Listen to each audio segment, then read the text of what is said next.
Assalamualaikum.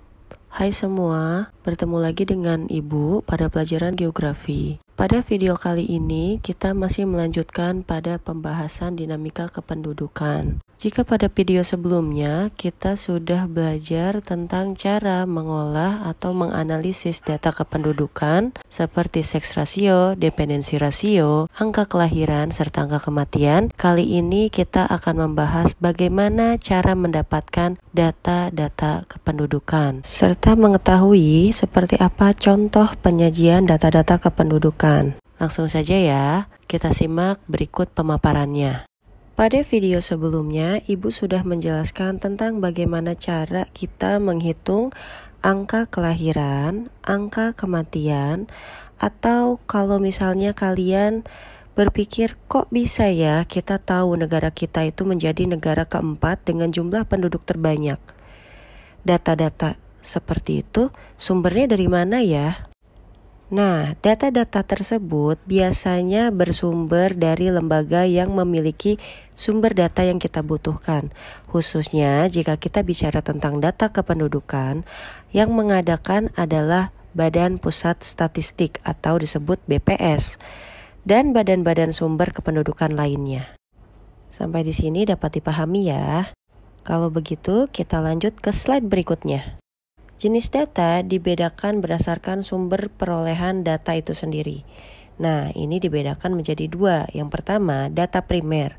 Kalau untuk data primer ini adalah data yang diperoleh secara langsung dari responden, sedangkan untuk data sekunder adalah data yang diperoleh dari sumber resmi seperti instansi pemerintahan atau bisa non-pemerintahan atau katakanlah itu perorangan, asalkan data tersebut dapat dipertanggungjawabkan keasliannya, alias valid dan tidak direkayasa. Selanjutnya kita masuk ke pembahasan utama, yaitu cara memperoleh data kependudukan. Nah, caranya ada 3. Yang pertama, sensus penduduk. 2, registrasi penduduk. Yang ketiga, survei penduduk.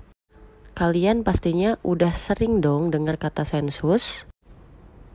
Seperti yang tadi sudah saya katakan, sensus merupakan salah satu cara untuk mendapatkan data kependudukan.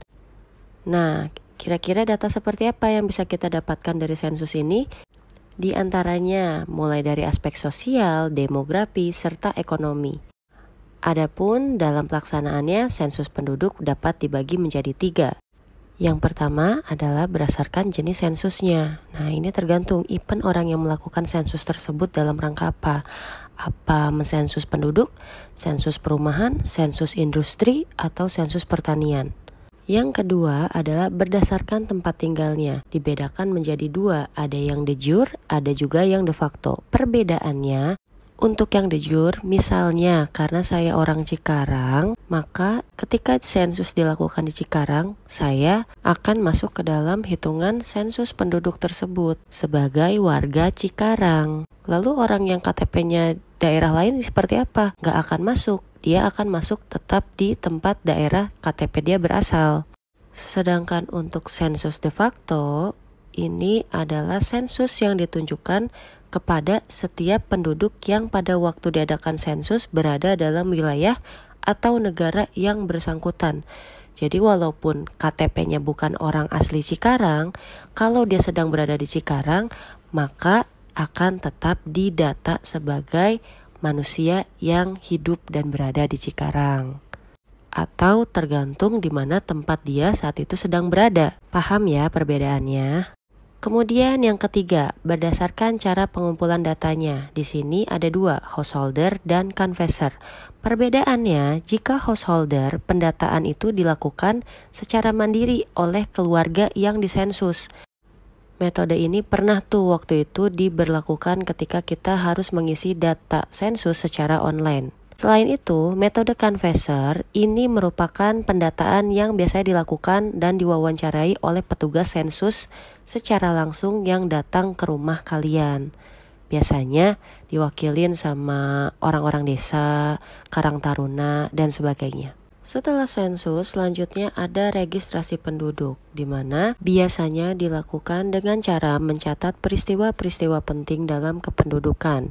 Seperti apa? Misalnya, kelahiran, kematian, perkawinan, perceraian, pengangkatan anak atau adopsi, dan juga perpindahan penduduk. Bisa dikatakan dari segi registrasi penduduk saat ini keadaan Indonesia dalam pendataannya sudah jauh lebih baik. Tinggal gimana kitanya nih mendukung program pemerintah supaya data-data kependudukan itu tetap update. Misalnya kalau kita pindah ke suatu tempat, ya kita membuat laporan kepindahan. Atau misalnya nanti nih ketika kalian sudah menikah dan memiliki anak kalian harus buru-buru didaftarkan supaya aktanya bisa dicetak dan dimasukkan ke dalam kartu keluarga. Kan kasihan kalau nanti anak kalian itu tidak terdata oleh negara.